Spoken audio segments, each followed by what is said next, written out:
Traditionally, if the African is farming, if the African, everything the African does is steeped in religion. That is tradition. Before Christianity or Islam came, everything we did was religion.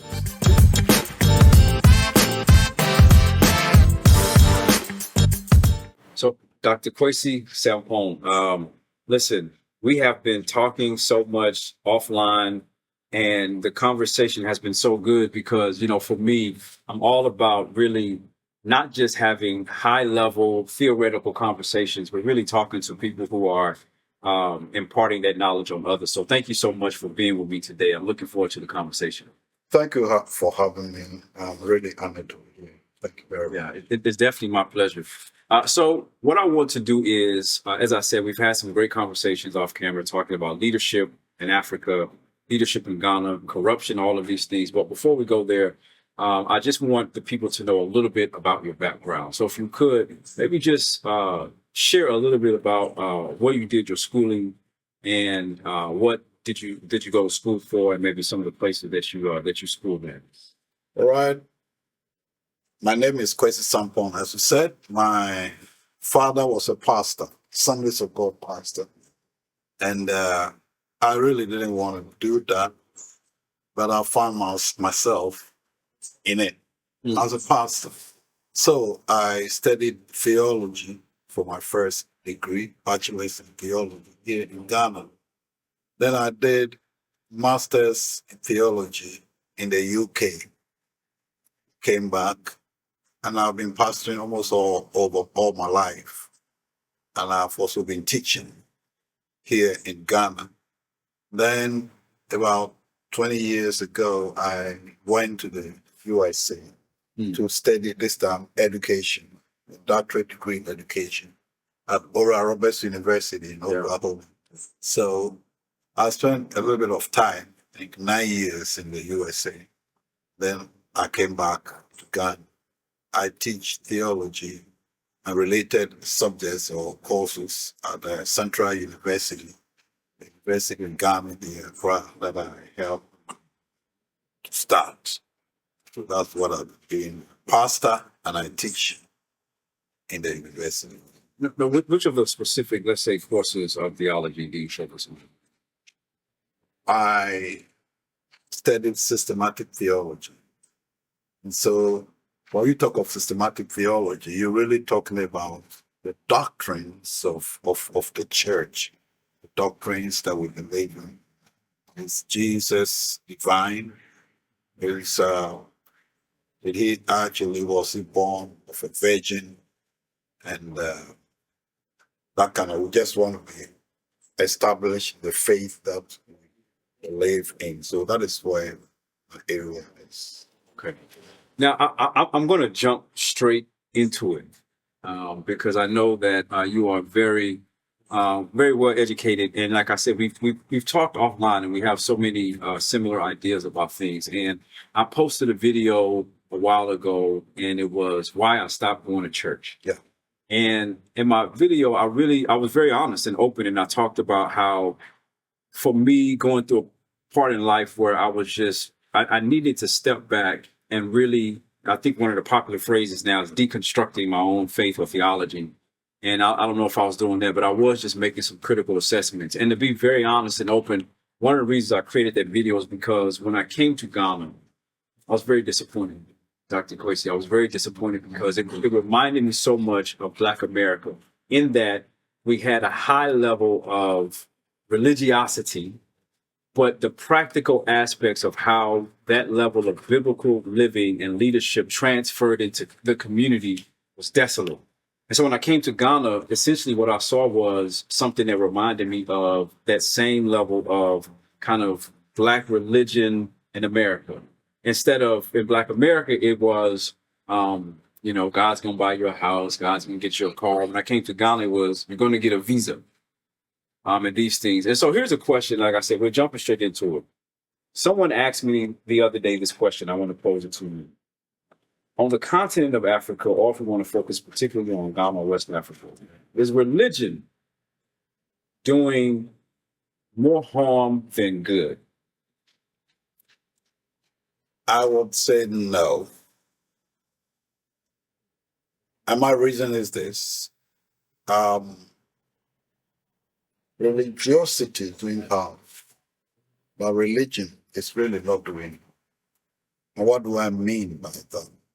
Do people really sit down to try to understand or deconstruct their faith like you did? If people do that, then we can look at the practicality of the religion that we purport to believe in and see if we are doing well or we are not doing well.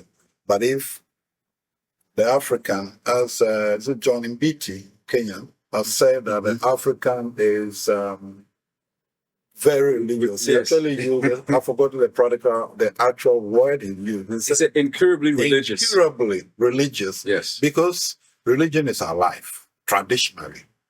Traditionally, if the African is farming, if the African, everything the African does is steeped in religion. That is tradition.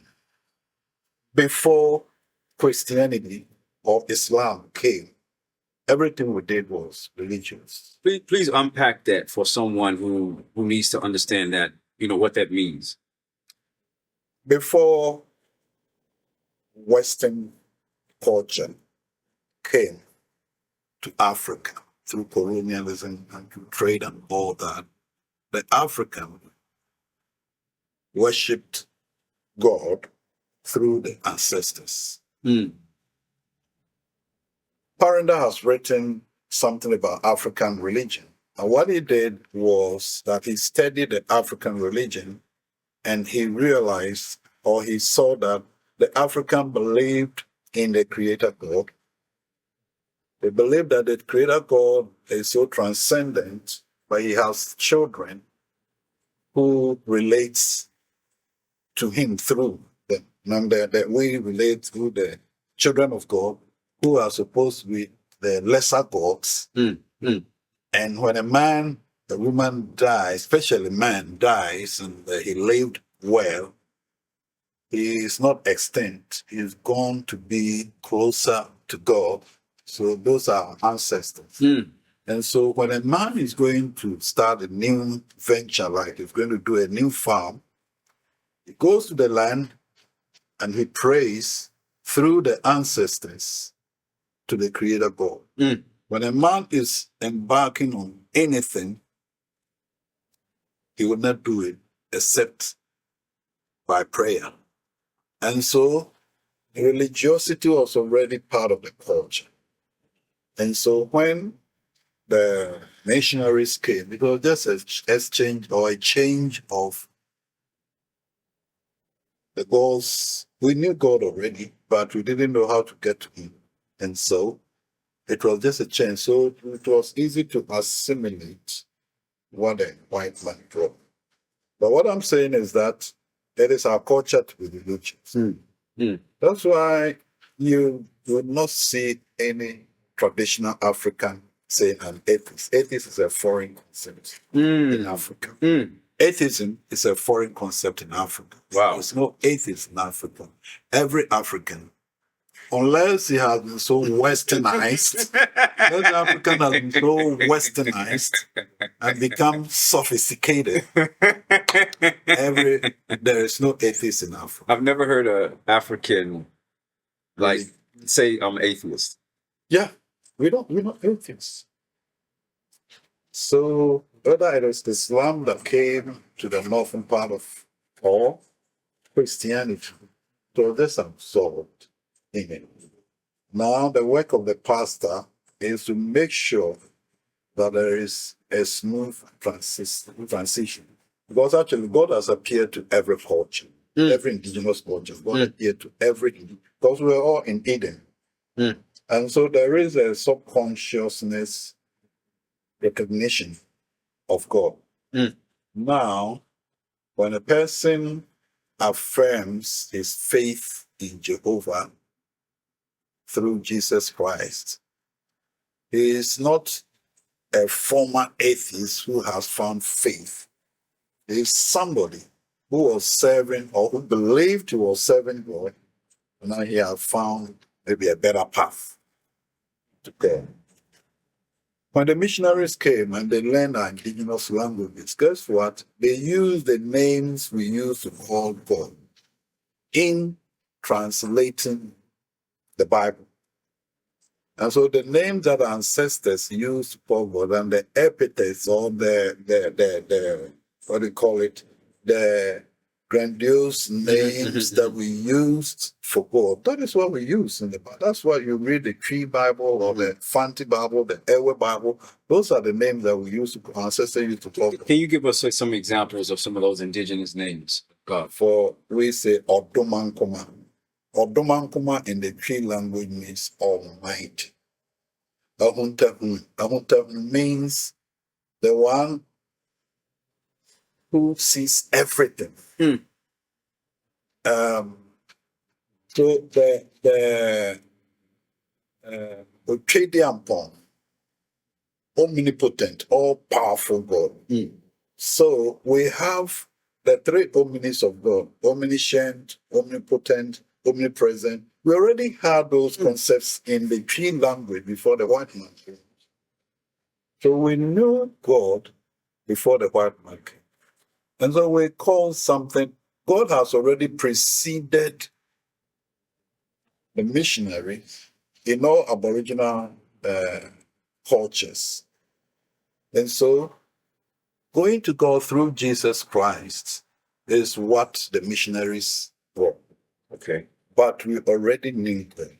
And the names and the epithets we gave to God is what they came to learn, to use to interpret or translate the Greek and the Hebrew, English versions of the Old Testament and the New Testament into our language. They have to learn our culture, learn our language to be able to